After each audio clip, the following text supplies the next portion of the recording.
So eto na ang ating part 2 ng La Union trip. So meron kaming residente na nakausap dito na meron daw malapit na falls dito sa Eco Park. So eto na, paalis na kami.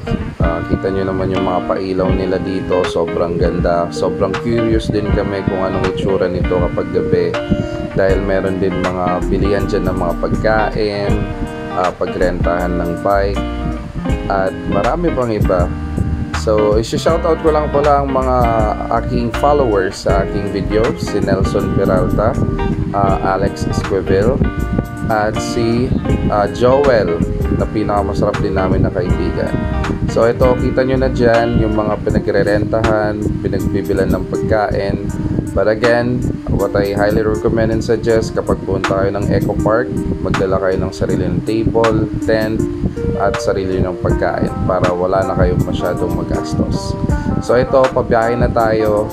Mga 30 minutes lang yung binahe namin dito papuntang falls. Sobrang sulit na experience dahil dito namin talaga na-appreciate yung La Union.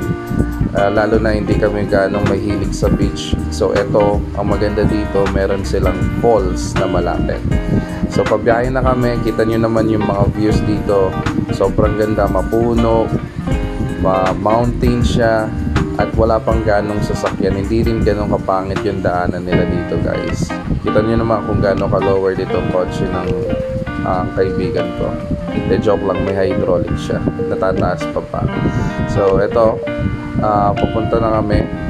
May patulay pa, oh. Ganda, diba? Sobrang ganda ng panahon. It's a beautiful Sunday nga, sabi ko sa part 1. So ito, meron din siyang pataas-taas para kami nasa Baguio. Ayan, oh. Kita nyo naman, guys, sobrang tirik niyan. Oh, buti na lang malakas yung kotse ng kaibigan ko. Tsaka 4 lang naman kasi kami, kaya nyo maganda din. So kung ito yung trip nyo, nature trip, ito yung magandang spot sa inyo. So dito sa lugar na pupuntahan natin, maganda dito, magdala na rin kayo ng sarili nyong mga pagkain, at may option kayong mag-renta ng cottage, or doon na lang kayo sa baba, magano lang kayo ng magandang form na pato doon. Pwede kayong magluto doon at kumain. So yan, sobrang tirik niyan, guys. So nakikita mo na dyan yung falls. So ang pangalan pala ng lugar na to is Tapuacan River, or falls should I say. So ito, pababa na tayo, at excited na kami dito na puntahan yung ating falls na pupuntahan. Ayan, ang ganda, diba? Nature na nature, guys. Hindi kayo magsisisi dito. Sobrang ganda ng falls ng clear pa, oh. Dami na rin mga tourist na pumapasyal, ini-enjoy nila ang kanilang weekends with their friends and family. Nagsisisi kami dito, guys, kasi halos 2 hours lang kami, pero binayad namin sa aming cottage. Ayan yung aerial view, sobrang ganda, sobrang clear ng water, at malamig siya, guys. Ayan yung maganda dito. Ayan, malakas din yung agos ng ating river dito. At maganda dito is parang may bathtub. Ayan, si Martin na naman ang artista ng part 1.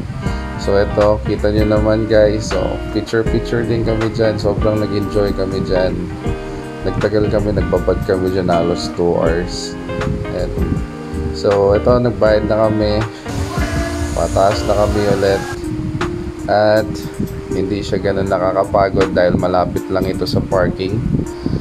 Ayan, mataas na kami at aalis na kami. Salamat pala sa aking mga viewers na solid na nanonood ng aking mga videos. I hope na enjoy niyo itong travel namin. Ayan, meron din dito parang wave pool. At ito, pauwi na kami, pabalik na kami sa aming bahay. At maganda dito, maaga kami makakauwi. Ayan ang kagandahan dito kapag maaga kayong gumayak ng magkakaibigan. So papunta na tayo ulit ng T-Plex, at nagpark muna kami dito sa Shell. Sobrang ganda nitong Shell na to, guys, kasi meron silang mga coffee shop, at madami din mga turista na pupunta. Ayan, ang daming mga big bike din kami nakasabayan dito, guys. At ito, nasa T-Plex na kami. At syempre, di pwedeng di natin ma-experience yung pagdadrive dito. So yun lang po, salamat.